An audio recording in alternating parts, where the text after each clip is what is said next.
सभी अभिभावकों मेरी तरफ से प्रणाम। अब मैं आपको अपने बच्चों को अपने इस स्कूल में पढ़ने के लिए डालना है, उसकी कैरेक्टरिस्टिक्स के बारे में आपको जानना चाहिए, तो उसको मैं बताना चाहता हूँ।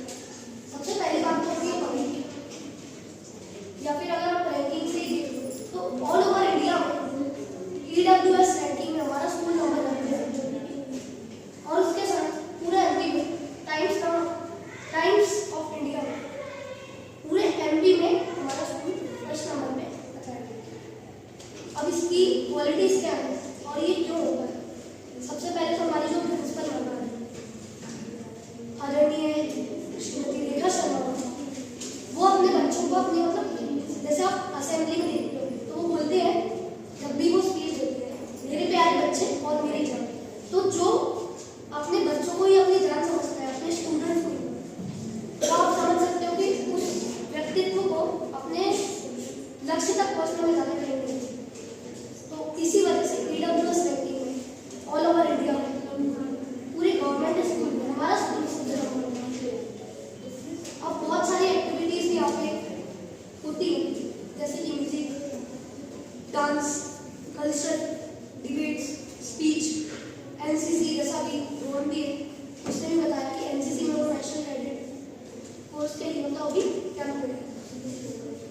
अब इतना सब जानने के बाद आपको पता होना चाहिए कि ये जो एक्टिविटीज इनके साथ साथ पढ़ाई भी हमारे स्कूल में बहुत अच्छी है। जैसे कि हम देखेंगे कि अभी एक निबंध प्रतियोगिता होती है, तो पिछले ही साल ऑल ओवर इंडिया में सेकंड प्राइज हमारे स्कूल को मिला।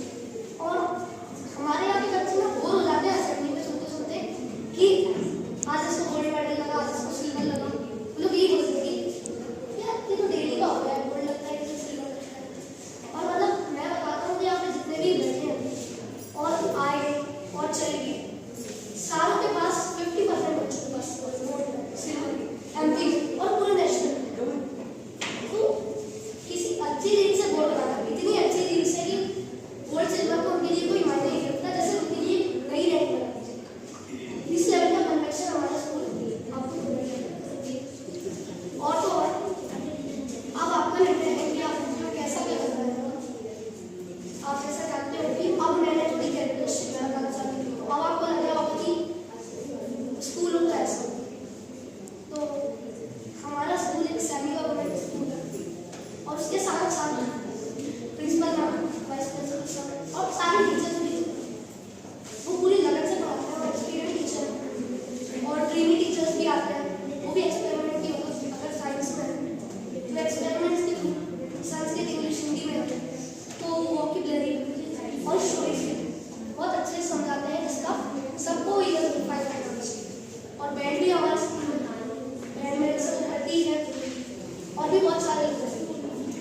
तो बैंड, म्यूजिक, कल्चर, डिबेट्स ये हमारे स्कूल में होते रहते हैं, और इनमें से मुश्किल से थोड़े बच्चे होंगे जिन्होंने उसको पार्टिसिपेट किया, या फिर जिसके पास सीट होती है।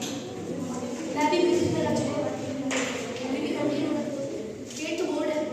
और आपने देखा होगा अदर स्कूल्स में प्री बोर्ड के बाद स्कूल जो होता है उसमें रेमेडियल भी नहीं लगती, और क्लियर हो जाता है स्कूल एकदम, क्या प्री बोर्ड के बाद डायरेक्ट फाइनल।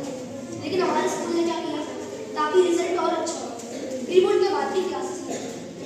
तो अब आपको निर्णय करना है कि हमारा स्कूल अच्छा है या फिर और ज़्यादा अच्छा है, क्योंकि बुरा होने का तो सवाल ही नहीं। मैं आज अपनी कुछ पंक्तियों में गुरु के महत्व को प्रस्तुत करना चाहता हूँ।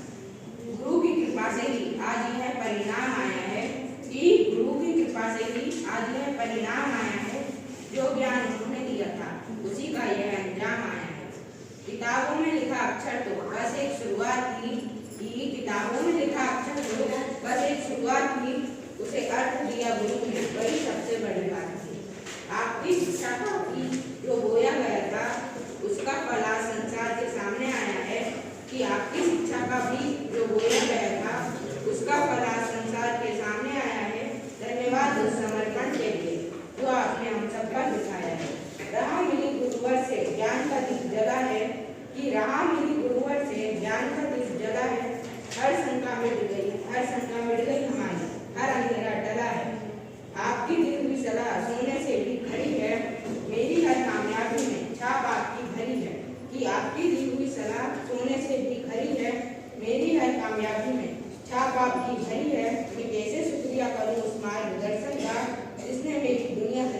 गीत यादगार करती